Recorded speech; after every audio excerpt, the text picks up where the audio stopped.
Thank you, Madam Speaker. As of March 1st, over 156,000 Nova Scotians were on the wait list for a family doctor. Month over month, we continue to see this number grow, and it's no wonder.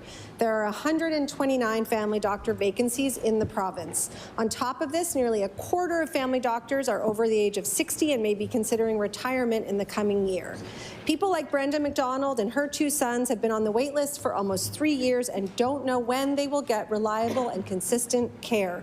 How much longer will Brenda and her kids, along with hundreds of thousands of other Nova Scotians, have to wait for attachment to primary care? I recognize the Honourable Premier. Thank you, Madam Speaker. And since 2021, since we formed government, we've hired an additional 195 family physicians, primary care providers in this province.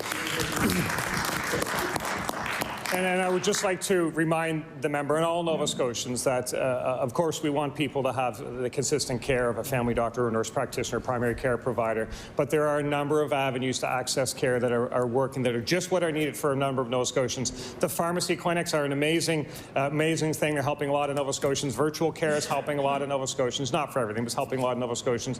Mobile clinics, urgent treatment centres. There are a number of ways to access the care that are needed, and I encourage Nova Scotians to reach out and find those and use them, and use the app even too, Madam Speaker. I recognize the Honourable Leader for the NDP. Last week, the Health Minister said, I think it's really important for people to understand that through the work we've done, people can expect a health home now. We agree that it is important for people to have health homes. We've been championing this kind of collaborative practice for years. But it was disappointing to hear in Health Committee yesterday that there are no plans to expand the health homes this year and no timeline for increasing them. Can the Premier tell me when will the nearly 160,000 Nova Scotians in need of attachment to primary care have attachment to primary care, to a health home or to a doctor?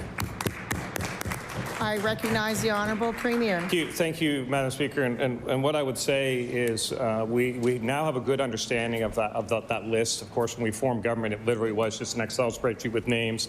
There are different reasons people are on the list. Some actually have a doctor, but they don't like their doctor, or they're worried the doctor might retire, but they have access to care.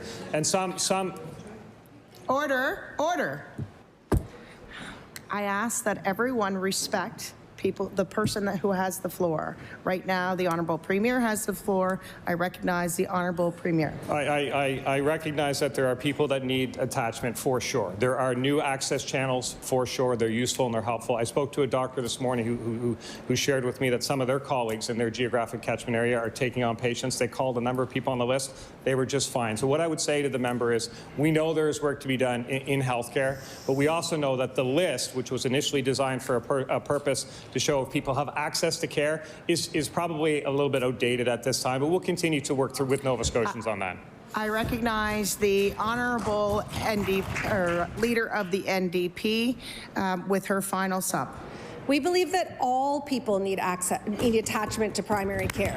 In 2021, when this party was elected to fix health care, they described primary care as, quote, having either a family physician or primary care provider who is able to see them and provide timely access to the care they need, and that telehealth or virtual care is not a replacement for a primary care practitioner. More recently, in fact, just now, the Premier suggested that not everyone needs a doctor or attachment. So which is it? Is it an app-based chatbot and a patchwork of virtual care pilots, or is it a health home and is it attachment to primary care? Can this Premier say with confidence that at some point in his mandate, 160,000 Nova Scotians who are waiting will actually be attached to primary care?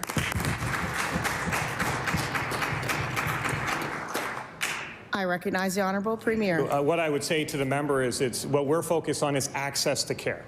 Making sure Nova Scotians can access the care they need, when they need it, and where they need it. That is the focus. And for some Nova Scotians, that absolutely is. They need a family doctor or a nurse practitioner. For others, the virtual, the pharmacies are working just fine. They're telling us that. It's a little bit split on demographic, but not exclusively. Access to care is what our focus is. The improvements that have been made in the system are nationally leading. There's tons of experts who talk about Nova Scotia as the province leading the way. There is more work to be done. We will keep leading the way. We will not let the opposition drag us backwards. We're going forwards, Madam Speaker.